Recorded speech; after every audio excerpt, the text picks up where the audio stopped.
Përshëndetje shenja e pinjakëve, kjo është panorama e interpretimit javor. Pas lutjes dhe meditimit, kartat i ndava në 4 sfera jetësore, të cilat janë gjendja juaj, familja, dashuria, puna dhe një prizëm orakull. Në gjendjen tuaj kemi 10 shpatat, mbreti i shkopinjve, kalorësi i shpatave dhe 4 monedat. Atëherë, java fillon me kartën e 10 shpatave. Një fund dramatik ose lodhje psikologjike që ka arritur kulmin. Ju mund të ndiheni sikur diçka ju ka konsumuar emocionalisht ose psikologjikisht. Por kjo është pika e fundit e këtij cikli. Menjëherë pas saj vjen mbreti i shkopinjve, që ka një energji fuqie, leadershipi, vetbesimi.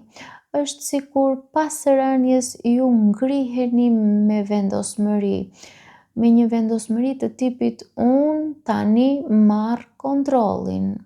Kalorësi i shpatave shton shpejtësi. Mendja juaj është më aktive, e vendosur të lëviz përpara. Por 4 monedat tregon një mbrojtje të fortë. Ju nuk doni të lëndoheni sërish. Ndaj, sikur mbani kontrollin mbi emocionet dhe burimet tuaja. Pra, duket se ju po kaloni nga një fund i lodhshëm drejt një rikthimi të fuqishëm, por me zemër të mbrojtur. Kartat këshillojnë që duhet të mos e ktheni kontrollin në mbyllje emocionale, sepse fuqia juaj rritet kur lejoni rrjedhën, jo vetëm kontrollin. Kalojmë në familje. Në familje kemi 2 shkopinj, kalorësi i shkopinjve, asi i shpatave dhe 9 kupat. Familja është plot lëvizje dhe plane. 2 shkopinjtë dhe kalorësi i shkopinjve tregojnë vendime, udhëtime, ndryshime ose iniciativa të reja familjare. Asi i shpatave sjell qartësi dhe komunikim të sinqertë, bisedë të rëndësishme që mund të ndodhë ose biseda të cilat janë vonuar prej kohësh. 9 kupat është kënaqësi emocionale, një ndjesi përmbushje, dëshira që realizohen ose një moment gëzimi në familjen tuaj. Kartat këshillojnë që ju duhet të jeni të hapur dhe të drejtë për drejtë në komunikim. Mos i shmangni bisedat e rëndësishme, sepse ato do të sjellin çlirim dhe gëzim. Kalojmë në dashuri. Në dashuri kemi 10 kupat, 4 shpatat, 9 monedat dhe kulla. Në dashuri 10 kupat është lumturi emocionale, është familje, është përmbushje, është karta e tipit kjo është ajo që unë dua, pra ka potencial për harmoni të madhe. Por 4 shpatat kërkon pushim. Mund të ketë një distancë të vogël, një pauzë, një reflektim të nevojshëm. 9 monedat flet për pavarësi. Ju po mësoni të jeni të plot edhe nëse jeni vetëm, ose edhe nëse doni të qëndroni vetëm.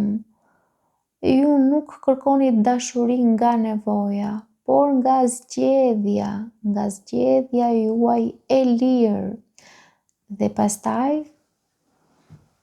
bum, kulla. Kulla është tronditje, zbulimi i papritur, një e vërtetë që ndryshon strukturën e marrëdhënies.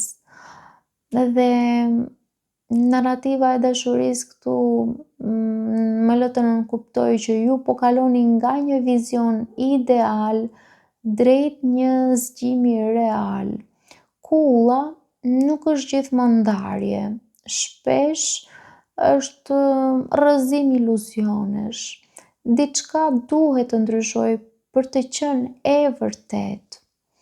Nëse ju jeni në një lidhje, mund të ndodhë një bisedë ose një ngjarje që ndryshon mënyrën se si e shihni ju marrëdhënien. Nëse jeni vetëm, mund të rrëzohet një pritshmëri ose të shfaqet një person që ndryshon totalisht perspektivën tuaj. Kartat këshillojnë që ju duhet të mos keni frikë nga e vërteta. Nëse diçka shëmbet, është sepse nuk ishte ndërtuar mbi baza të forta. Lejoni ndryshimin, sepse ai ndryshimi do t'ju çojë juve drejt dashurisë së vërtetë. Kalojmë tek puna. Në punë kemi 2 shpatat, faqja e shkopinjve, 7 shkopinjt, faqja e monedhave dhe 10 shkopinjt. Këto 2 kartat e ranë së bashku njëkohësisht. Në punë 2 shpatat tregon hezitim, një vendim që po shtyhet. Faqja e shkopinjve sjell ide të reja, dëshirë për fillime. 7 shkopinjt tregon konkurrencë ose nevojë për të mbrojtur pozicionin tuaj. Faqja e monedhave sjell mësim dhe mundësi të reja financiare. Por 10 shkopinjt paralajmëron mbi ngarkesë. Ju mund të merrni shumë përgjegjësi mbi supe. Prandaj kartat këshillojnë që ju duhet të mësoni të thoni jo. Pra jo çdo përgjegjësi është e juaja. Fokusohuni te ajo që ju sjell rritje reale. Kalojmë në prizëm orakull ku kemi vetëdija.